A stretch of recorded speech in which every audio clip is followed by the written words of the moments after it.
তো এই যে দেখেন ব্যাপারীদের বাটপারি দেখেন। এই যে এখানে আপনারা দেখছিলেন অনেকগুলো গরু ছিল, হ্যাঁ, আর এখানে এই গরুটা।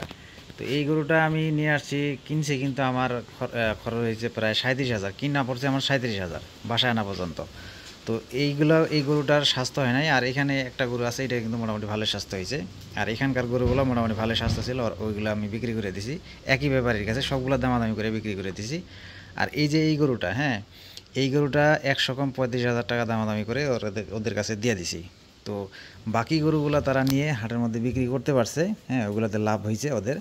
আর এই যে এই গরুটা, হ্যাঁ, এই গরুটাতে ওরা হয়তো লাভ করতে পারে নাই বা দাম কম বলছে। আমি খবর নিয়েছি, এই গরুটা আমার কাছে দামায় দিছে হচ্ছে 100 কম 35,000, কিন্তু ওরা হাটে ওদের কাছে ওরা বিক্রি করতে পারেনি, সর্বোচ্চ 33,000 পর্যন্ত দাম বলছে, মানে তাদের 2,000 টাকার মতো লস হইতেছে। তো এই কারণে বাকি গরুগুলোতে লাভ হয়েছে, ওই গরুগুলো ওরা নিছে। আর এই গরুটা হচ্ছে ওরা লাভ করতে পারেনি, লস হচ্ছে, এই কারণে এই গরুটা আবার আমাকে রিটার্ন দিয়ে চলে গেছে বাসায়। আমি বাসায় ছিলাম না, তারা এই গরুটা আমাকে দিয়ে গেছে। আইসা মানে আইসা দেখতেছি গরু এখানে বাঁধা। তো এই ধরনের ব্যাপারীগুলো হচ্ছে ভাটপার, বুঝছেন? তো ব্যাপারী থেকে আপনারা সাবধান থাকবেন। তো এই ধরনের ব্যাপারীগুলো হচ্ছে লাভের ভাগিদার, তারা লসের ভাগিদার কখনো হবে না। মানে সুদের ব্যবসা যেরকম, হ্যাঁ, তারা মানে সুদের ব্যবসাতে যেরকম কোনো লস নাই, শুধু লাভ আর লাভ। তো একই ধরনের কাজ তারাই আসলে করতেছে। তো এই ধরনের ব্যাপারীদের কারণে হাটে বাজারে যেখানে সেখানে হচ্ছে খামারিরা এবং যারা কৃষক আছে, কৃষকরা তো গরু লালন পালন করে, প্রত্যেকটা বাড়িতে কৃষকের 2-1টা করে গরু থাকে। তো কৃষক এবং খামারিরা যখন গরু কিনতে যায়, এই ব্যাপারীদের কাছ থেকে ছাড়া আপনার কখনোই গরু কিনতে পারবেন না এবং বিক্রি করতে পারবেন না হাটে বাজারে। হাটে যদি আপনি কখনো গরু নিয়ে যান, এই ব্যাপারী ছাড়া আপনি কখনো বিক্রি করতে পারবেন না, কিনতে গেলেও ব্যাপারী ছাড়া কিনতে পারবেন না।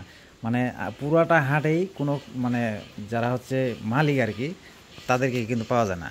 তারা যদি একটা গরু নিয়ে যায়, তারা ওই গরুটাকে আগে কিনে নেয়, কিনে নেওয়ার পরে তারা দামাদামি করে তারপরে পাবলিকের কাছে বিক্রি করে। তো এই ধরনের বাটপার ব্যাপারীদের কারণে কৃষকরা এবং খামারিরা কিন্তু লসের সম্মুখীন হচ্ছে। তো এই ধরনের ব্যাপারীদের কাছে যদি আপনারা কখনো গরু বিক্রি করেন, তাহলে আপনারা আগেই বলে দিবেন যে গরু নিতেছেন, ঠিক আছে নিয়ে যান, কিন্তু আপনারা ফেরত দিতে পারবেন না। তো এই কথাগুলো আপনারা বলে নেবেন, সেটা লস হোক আর লাভ হোক, তাদের ব্যাপার। সে এখান থেকে নিয়ে যদি আপনার 10,000 টাকা লস করে, তাহলে লস করবে। যদি লাভ করে 10,000 টাকা, তাও তাদের। কিন্তু এরা হচ্ছে এই ধরনের বাটপার। এদের কাছে আপনি গরু বিক্রি করবেন, বিক্রি করার পর তারা যদি লাভ করে 10,000 টাকা যদি লাভ করে, এমনও আছে আমি এখানে গরু বিক্রি করছি 4,000 5,000 টাকা পর্যন্ত তারা লাভ করছে একটা গরুর পিছনেই।